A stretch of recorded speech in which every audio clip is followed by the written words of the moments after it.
Hey, bienvenue sur Toposcope. Pour tous ceux qui pensent qu'être riche n'est réservé qu'aux personnes d'un certain âge ayant déjà beaucoup de vécu, sachez que ce n'est pas obligatoirement vrai et qu'aujourd'hui, beaucoup d'adolescents sont déjà ultra riches et milliardaires. Qu'ils en soient parvenus par leurs propres moyens ou par le biais d'un héritage, toutes ces jeunes personnes de moins de 30 ans ont toutes sans exception une somme à 10 chiffres sur leur compte en banque. Avant que ça commence, mettez un pouce bleu si vous aussi voulez devenir milliardaire et surtout pour nous aider à dépasser les 4000 likes en 24 heures. Et si ce n'est pas déjà fait, vous pouvez vous abonner à la chaîne du Toposcope et activer la petite cloche pour ne louper aucune des nouvelles vidéos qui sortent chaque jour à 18 h. C'est parti.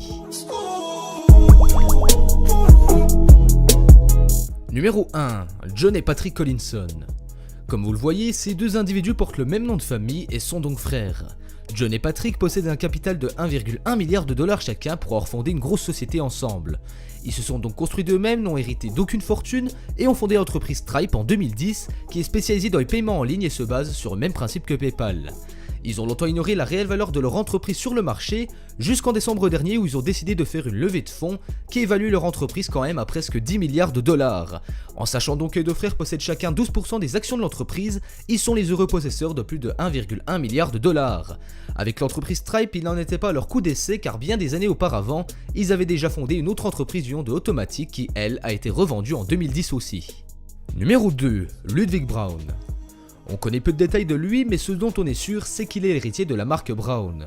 Son père, Ludwig George, a pris les commandes de cette société de services médicaux en 1977, lorsqu'elle ne pesait que 24 millions de dollars de ventes annuelles. Aujourd'hui, 40 ans plus tard, les revenus ont été multipliés par presque 300, avec 6 milliards de ventes dont 500 millions annuels de bénéfices. Et dans l'histoire, si cet enfant est si riche à l'âge là sans rien faire, c'est car son père lui a déjà légué une part de 10% dans l'entreprise familiale, qui équivaut à 1,2 milliard de dollars. Et pour l'anecdote, sa cousine, elle, détient 11,3% des parts, soit 1,4 milliard de dollars, car elle est la nièce du fondateur même. Numéro 3. Les sœurs Andresen. Elles sont les sœurs les plus connues de Norvège et elles ne doivent pas à la base leur fortune à leur propre travail mais bien un héritage, celui de la marque de cigarettes Tiedemans qui a été vendue en 2005. La famille Andresen a par la suite, avec la fortune déjà encaissée, créé une société d'investissement appelée Ferd. Il se trouve que pour le coup ça a vraiment super bien marché et par conséquent c'est en 2007 que le père des deux jeunes filles a transféré à ces dernières 84% du capital de l'entreprise à raison de 42% chacune. Leur fortune ne sera connue que 6 ans plus tard, soit l'année de leurs 17 ans qui en Norvège est l'âge requis pour rendre publiques les déclarations fiscales de chaque citoyen. Même si elles sont les détentrices majoritaires des actions de l'entreprise, Alexandra et Katarina ne contrôlent toutefois pas le patrimoine familial, donc continuent de se charger leur père. Numéro 4. Gustav Magnar-Vidso. Décidément, on peut dire que la Norvège est un énorme vivier de jeunes milliardaires, car c'est encore en ces terres que l'on retrouve le jeune Gustav qui ne compte pas moins de 1,6 milliard à son actif.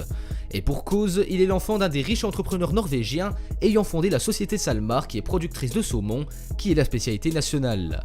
En 2013, le père transfère l'équivalent de 47% des parts de Salmar à son fils, pour des raisons fiscales qui, vous vous en doutez, l'arrangent beaucoup. Néanmoins, il reste actionnaire majoritaire et garde donc la main sur l'entreprise en étant directeur général, et résultat des comptes, Gustav devient milliardaire à tout juste 20 ans et chercherait même à continuer de s'enrichir en investissant dans des startups technologiques prometteuses et dans l'immobilier. Numéro 5. Evan Spiegel et Bobby Murphy. Vous l'aurez compris les potes, il m'arrive souvent de mettre deux personnes à la même place du classement car bien souvent, l'origine de leur richesse est complètement liée. Dans le cas de ces deux mecs là, je vais pas m'étendre des heures en parlant d'eux, car on a déjà fait une vidéo qui leur est totalement consacrée en quelque sorte, avec 6 choses sur Snapchat que vous ignorez, et vous pouvez regarder cette vidéo après celle-ci avec l'affiche en haut à droite. En gros, ce sont les créateurs de l'application Snapchat que vous connaissez tous, et ils ont dernièrement levé les fonds de leur entreprise en bourse, afin de pouvoir l'évaluer, et il se trouve que chacun d'entre eux possède plus de 4,4 milliards de dollars d'actions dans l'entreprise.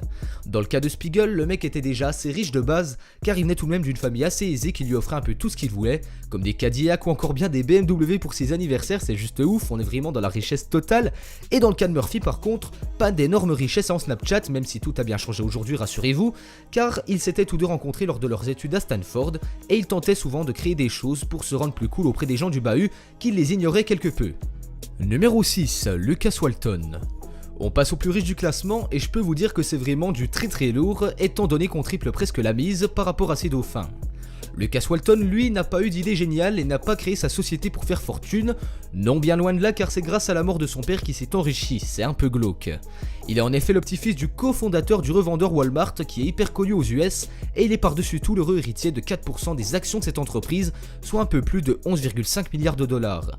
Ce business, rendez-vous en bien compte, génère un chiffre d'affaires de presque 500 milliards par an grâce à plus de 11 000 boutiques réparties partout dans le monde. Cette vidéo touche à sa fin, dites-moi en commentaire quel est selon vous le milliardaire le plus exemplaire de cette vidéo. Pour aider le Toposcope, vous mettez un pouce bleu, vous partagez la vidéo à vos potes qui rêvent tous d'être milliardaires et bien évidemment vous abonnez et vous activez les notifications pour ne louper aucune des nouvelles vidéos qui sortent chaque jour à 18 h. Et quant à moi on se donne rendez-vous demain, même endroit, même heure pour une nouvelle vidéo. Ciao ciao.